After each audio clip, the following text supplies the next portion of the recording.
MKKI page पर आपका स्वागत है। शाहीनगढ़ नामक एक राज्य था और उसके राजा नरेंद्र चौधरी थे। शाहीनगढ़ राज्य बहुत ही खुशहाल और समृद्ध राज्य था। उस राज्य में किसी भी चीज की कमी नहीं थी। राजा अपने प्रजा को बेटे जैसा प्यार करता है और प्रजा भी राजा को अपना भगवान मानती है। राजा को शिकार करना बहुत अच्छा लगता था, लेकिन उस राजा की अभी तक शादी नहीं हुई थी।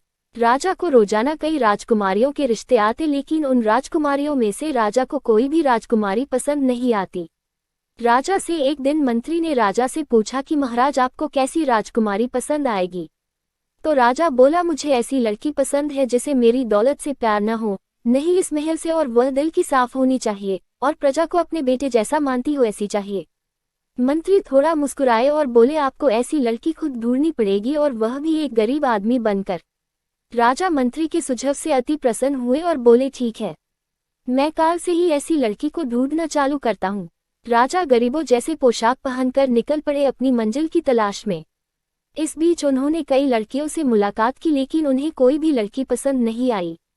हर लड़की के अपने अपने जीवन साथी को लेकर बड़े बड़े ख्वाब थे और यह राजा को पसंद नहीं आता। एक दिन एक राजा एक पेड़ के नीचे थक हार के बैठा हुआ था। तभी उस राजा को कुछ सिपाही और एक डोली दिखाई दी। राजा एक सिपाही से पूछा कि इस डोली में कौन है? तो सिपाही बोला, नागा राज्य की राजकुमारी सीता बैठी हुई है। राजा ने उस सिपाही से पूछा कि राजकुमारी कहाँ जा रही है? उस सिपाही ने बोला, पास ही में एक मंदिर है, वहां माता के दर्शन करने जा रही है। ये बोल के सिपाही चला गया। राजा उस राजकुमारी को देखने के लिए बड़ा ही आतुर हो रहा था।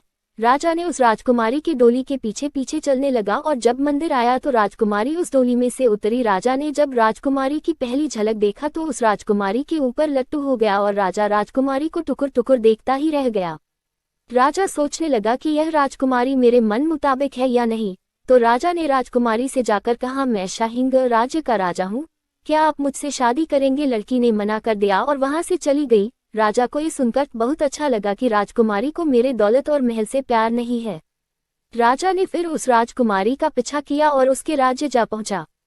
अब राजा को उस राजकुमारी के स्वभाव के बारे में जानना था, तो राजा ने वहां की प्रजा से उस राजकुमारी के बारे में जानने की कोशिश की। तो वहां के लोग बोलने लगे कि हमारी राजकुमारी देवी है, वह सभी प्रजा को अपने बेटे जैसा प्यार करती है और वह हर सुबह और शाम गरीबों में धन और अनाज बांटती है। उन राजकुमारी के गुणगान सुन के राजा बहुत खुश हुआ। राजा ने उस राजकुमारी से विवाह करने का निश्चित कर लिया, लेकिन राजकुमारी ने राजा से विवाह करने से मना कर दिया था। राजा सोच में डूब गया कि अब क्या किया जाए। राजा ने राजकुमारी के पिता से बात करने के लिए सोचा और राजा ने राजकुमारी के पिता से बातें की और कहा कि मैं आपकी बेटी से शादी करना चाहता हूँ। राजकुमारी के पिता ने कहा कि मेरी बेटी को अगर तुम पसंद आए तो मैं शादी के लिए राजी हूँ। जब राजा ने राजकुमारी से शादी की बात की तो राजकुमारी ने राजा के सामने 3 शर्तें रखी। पहली शर्त, राजा को राजकुमारी को तलवारबाजी में हराना होगा। राजा ने ये शर्त मान ली और राजकुमारी को तलवारबाजी में हरा दिया। फिर राजकुमारी ने राजा के सामने दूसरी शर्त रखी और कहा कि तुम्हें अगर मुझसे शादी करनी है तो तुम्हें प्रजा में से किसी एक की हत्या करनी होगा। राजा ने ये दूसरी शर्त सुनकर राजकुमारी से विवाह करने से मना कर दिया और कहा कि प्रजा मेरे लिए मेरे बेटे जैसे है, मैं उनकी हत्या नहीं कर सकता। ये सुनकर राजकुमारी प्रसन्न हुई और कहा, तुम दूसरी शर्त भी जीत गए, और कहा कि मैं तुम्हारी परीक्षा ले रही थी कि तुम अपने प्रजा से प्यार करते हो या फिर नहीं। राजकुमारी ने फिर राजा के सामने तीसरी और आखिरी शर्त रखते हुए कहा कि तुम्हें एक पहेली सुलझानी होगी और वह पहेली यह है, आपके पास 8 सिक्के हैं जो देखने में एकदम एक समान है। आपको पता लगाना है कि उसमें से एक सिक्का नकली है और नकली सिक्का बाकी सब सिक्कों से जरा सा वजनी है। आपके पास एक बैलेंस तराजू है, लेकिन उस तराजू से आप सिर्फ 2 बार ही तौल सकते हैं। तो नकली सिक्के को कैसे पहचानेंगे? राजा थोड़ा सोचने लगा। थोड़ी देर सोच विचार करने के बाद राजा ने कहा, 3 सिक्के निकालकर तराजू के दोनों ओर रखे। अगर दोनों पलड़ा बराबर हैं तो इन 6 सिक्कों को छोड़कर बचे 2 सिक्कों को एक एक पलड़े पर रखे। जो भारी निकले वो नकली हैं। अगर एक तरफ पलड़ा भारी है तो भारी पलड़े के 3 में से 2 सिक्के निकाले और उन्हें तौल ले। अगर बराबर हो तो बचा हुआ सिक्का नकली है, अगर एक भारी हो तो वो सिक्का नकली है।